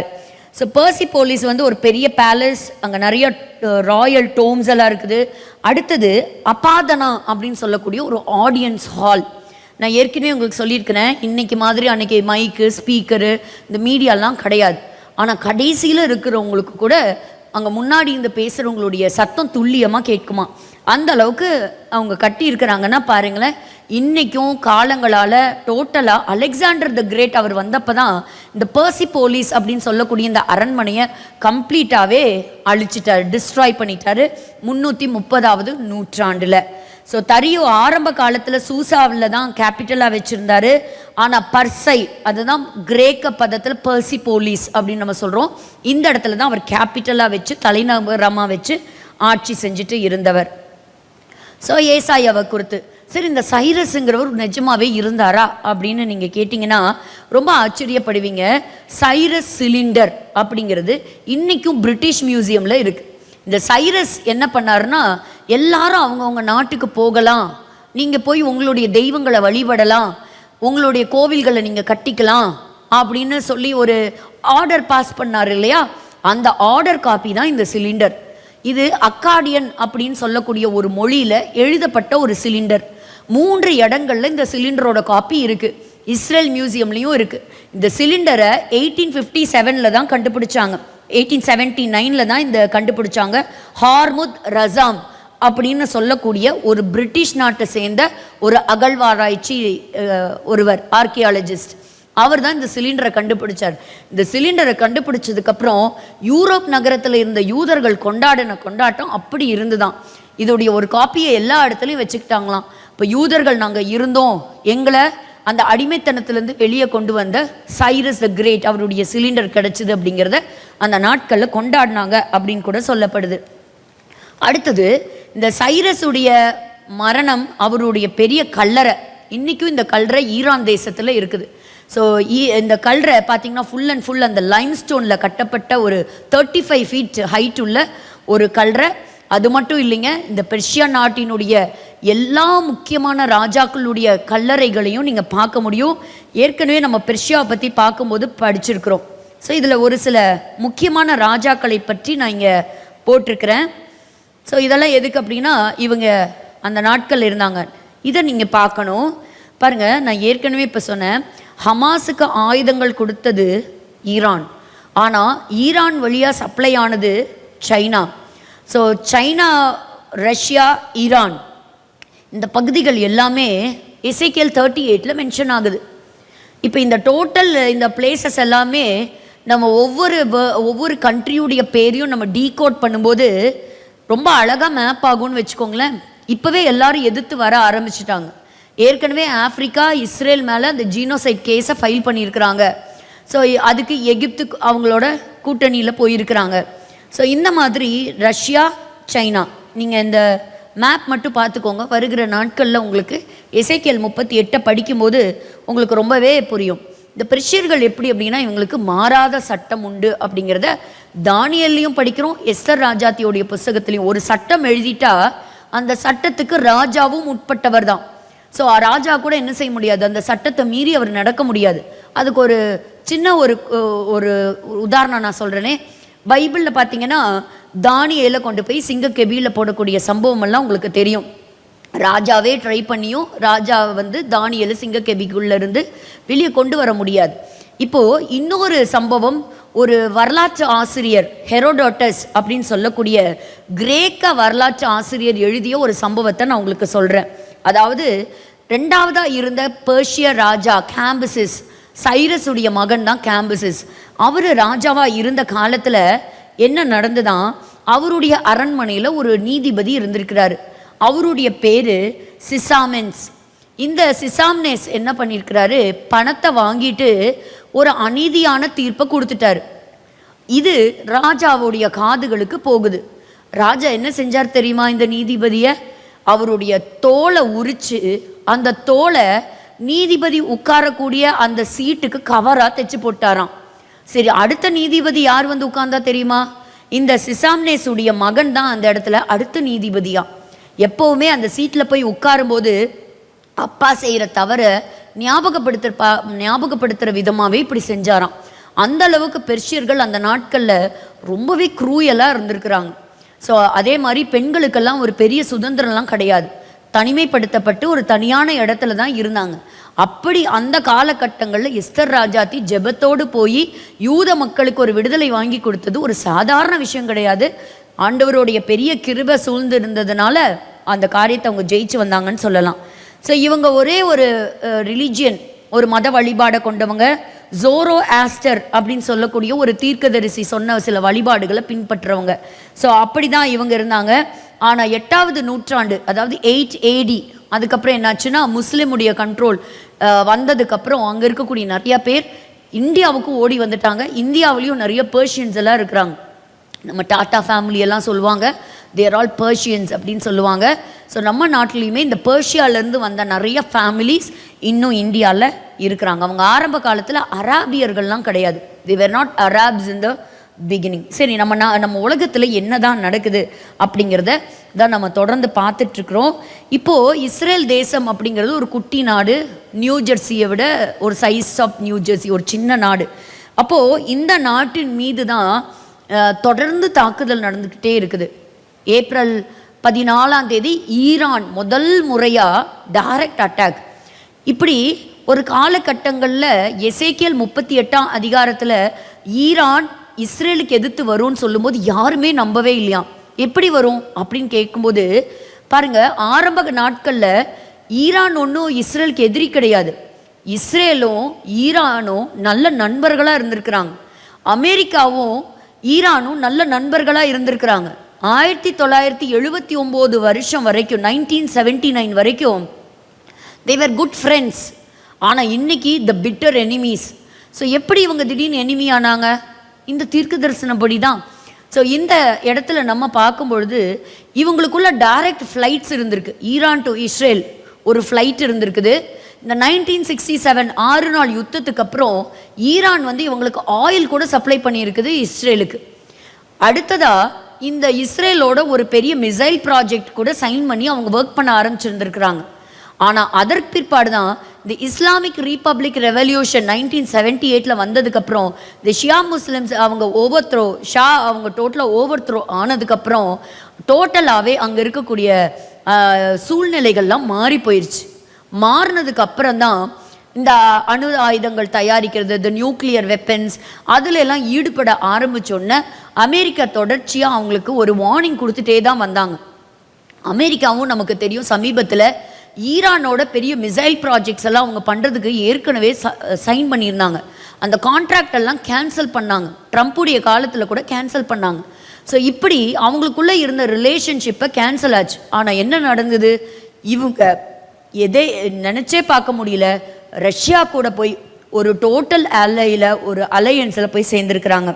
ஸோ இப்போது they are very much close with Russia.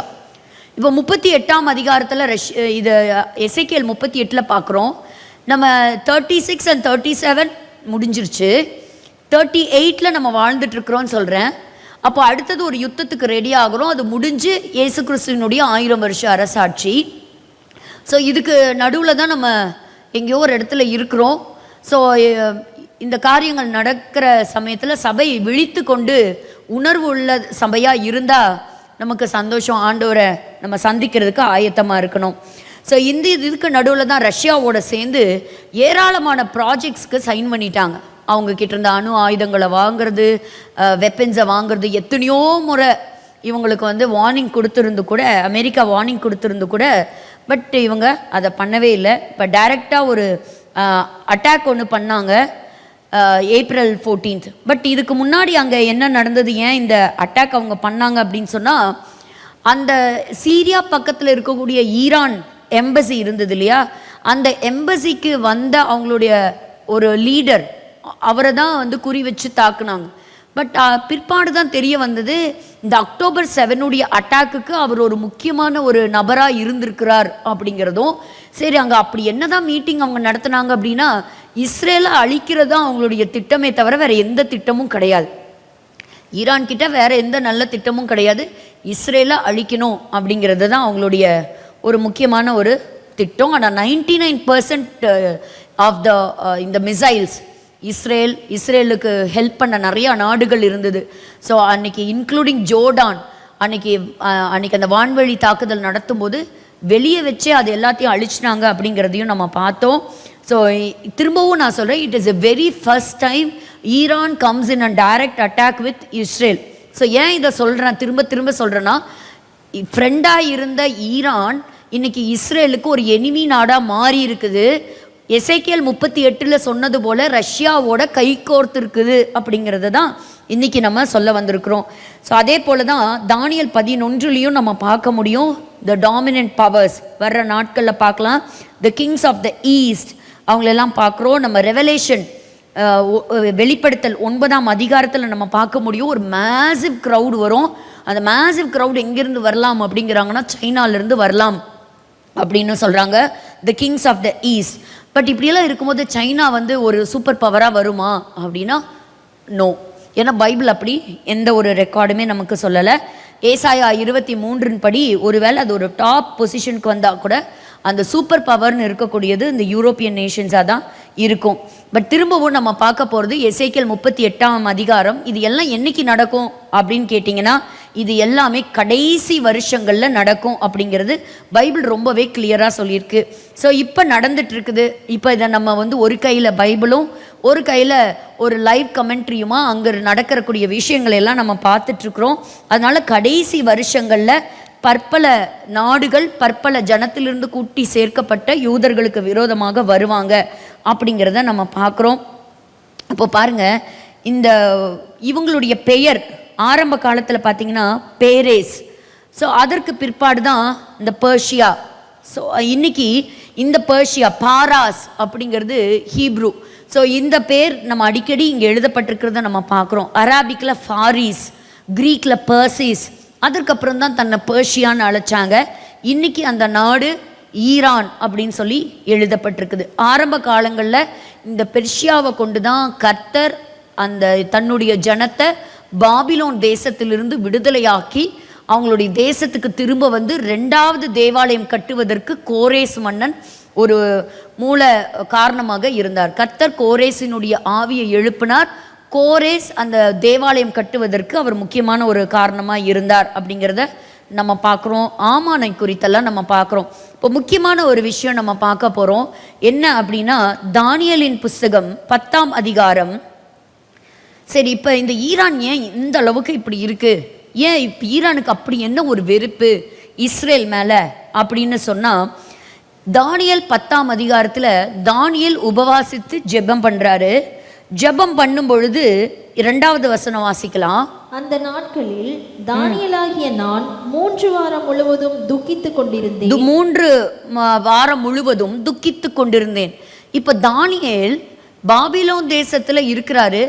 இப்படியே நம்ம நாடு எத்தனை நாள் இருக்கும், ஆபிரகாமுக்கு கொடுத்த அந்த உடன்படிக்கை என்ன ஆகும் அப்படின்னு யோசிக்கும் பொழுது 9ஆம் அதிகாரத்தில் அவருக்கு ஒரு காரியம் தெரியுது.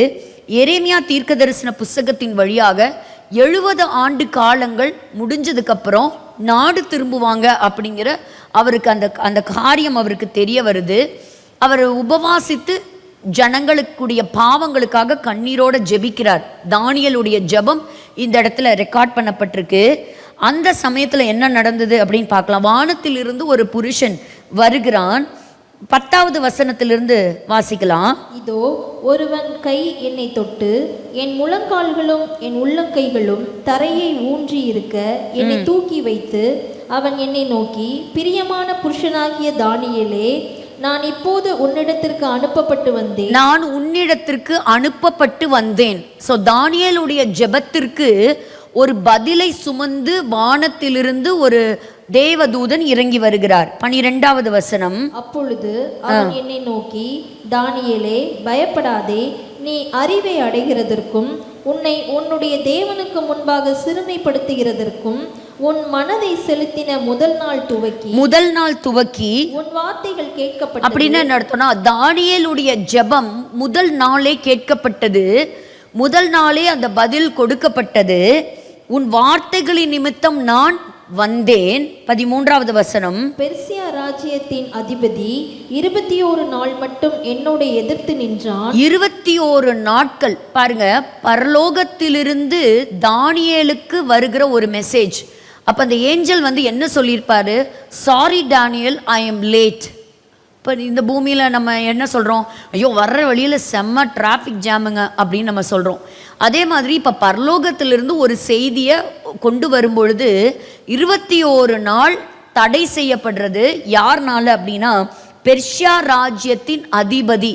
ஸோ இப்போது இந்த வார்த்தை குறித்து நம்ம தொடர்ந்து அடுத்த வாரமும் நம்ம பார்க்கலாம்.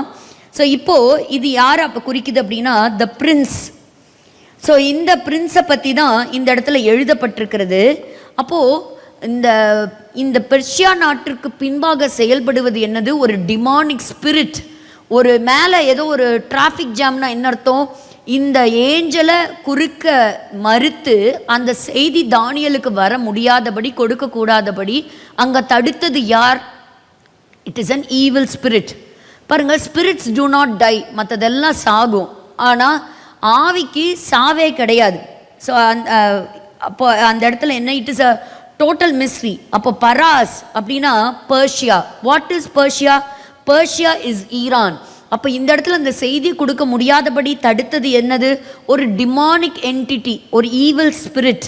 ஸோ இது அந்த நாட்களுக்கு மட்டுமல்ல, இந்த நாட்களுக்கும் பொருந்தும்.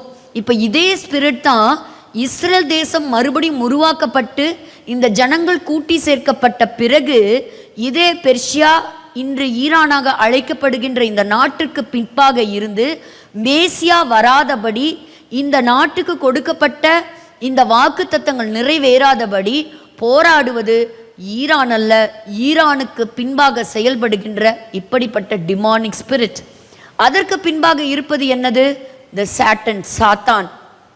ஸோ இந்த ஒரு காரியத்தை நம்ம மறக்கக்கூடாது. ஸோ இந்த டிமானிக் ஸ்பிரிட் இன்னைக்கு எதை யூஸ் பண்ணுது, பெர்ஷியாவை யூஸ் பண்ணுது இந்த எண்ட் டைம்.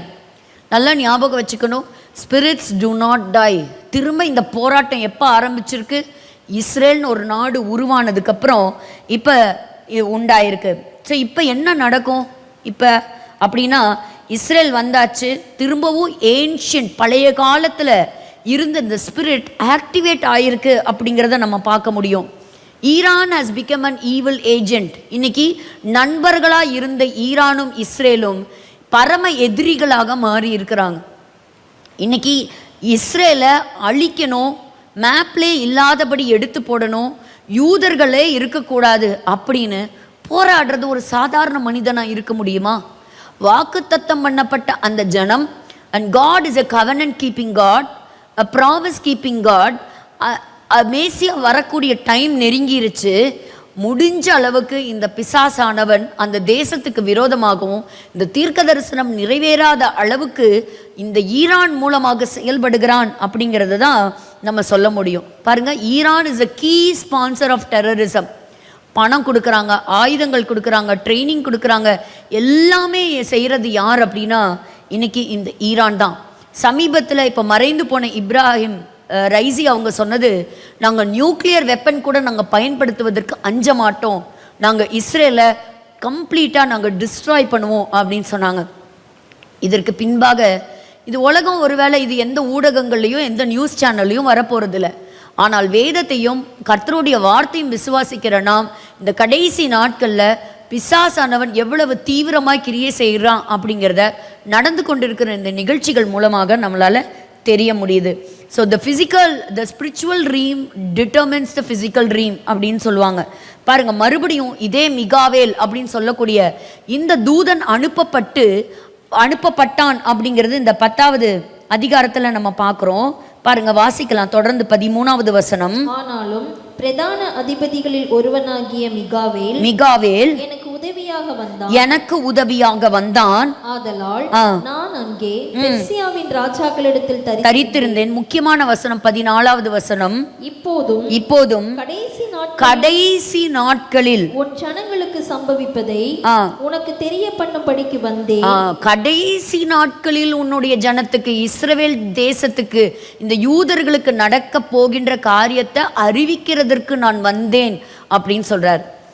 அப்ப நடக்க போற நாங்க பாபிலோன்ல இருந்து விடுதலை ஆவோமா இல்லையா? இல்ல. Daniel receives a very special revelation which was a mystery. பல காலமாக புரியாத ஒரு புதிரா இருந்த ஒரு காரியங்கள்.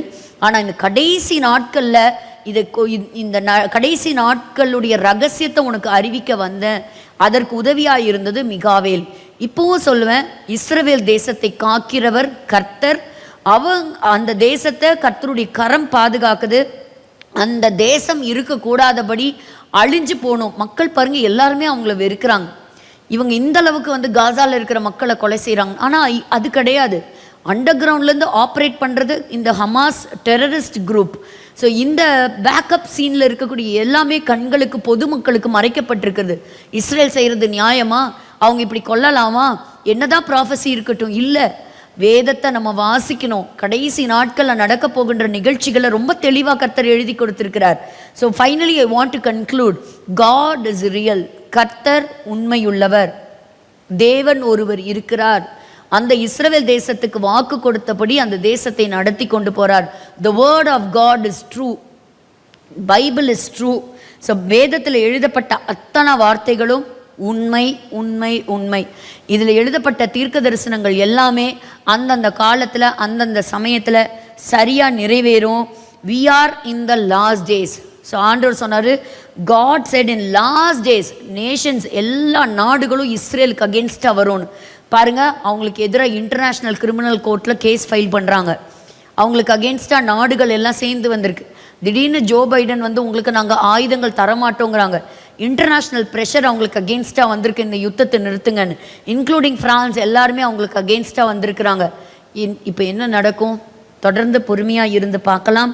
இஸ்ரவேல் தேசத்தை காக்கிறவர் தூங்குவதும் இல்லை, உறங்குவதும் இல்லை. இந்த யுத்தம் நடந்தே தீரும். இந்த யுத்தத்துக்கு தேவனாகிய கர்த்தர் அந்த தேசத்துக்கு துணையாக நின்று அவங்க ஜெயத்தை பார்ப்பாங்க அப்படின்னு வேதத்தில் பார்க்கப்பட்டிருக்கிறது. அது மட்டும் இல்லை, இந்த பெர்சியா நாட்டை பற்றி ஒரு சின்ன குறிப்பை சொல்லி நான் முடிக்கிறேன்.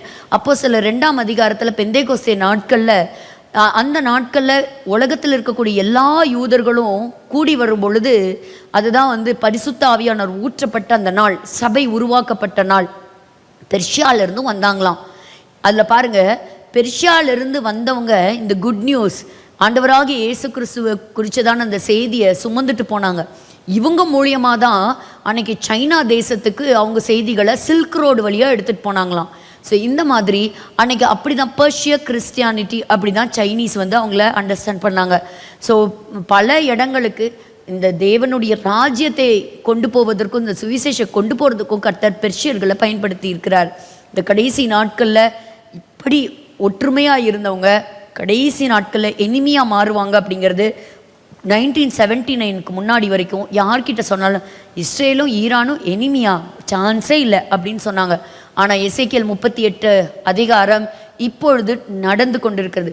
எசேக்கியேல் எழுதி கிட்டத்தட்ட மோர் தென் ஒரு 2600 இயர்ஸ் ஆயிடுச்சு. அவர் பாருங்க, நம்ம காலத்தில் நடக்கிற நிகழ்வுகளை அன்னைக்கு எழுதி வச்சுட்டு போயிருக்கிறாரு.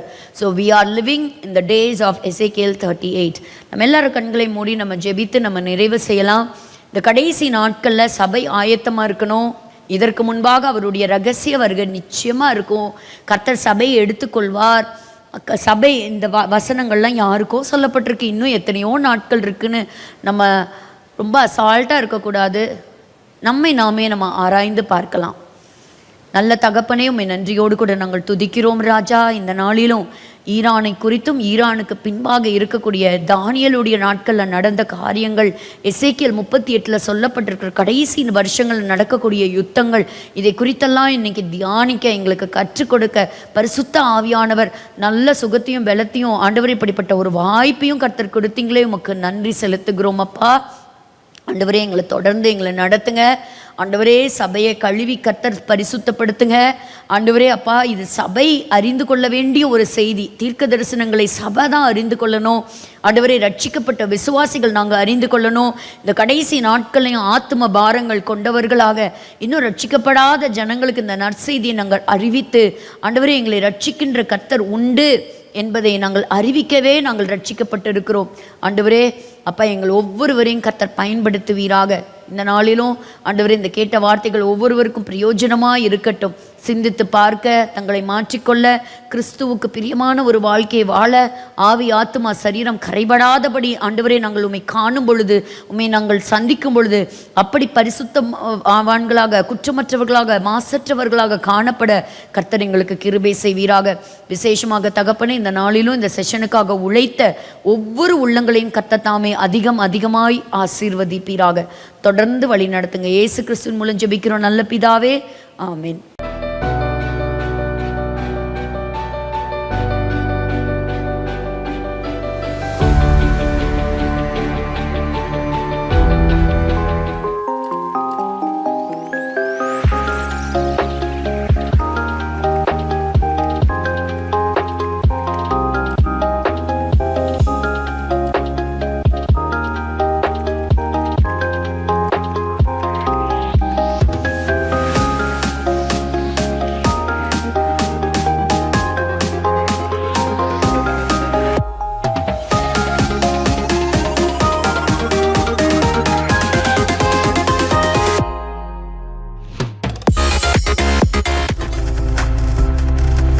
நீங்கள் பார்த்து கொண்டிருப்பது உங்கள் ஜாய் டிவி. உங்கள் துக்கம் சந்தோஷமாய் மாறும்.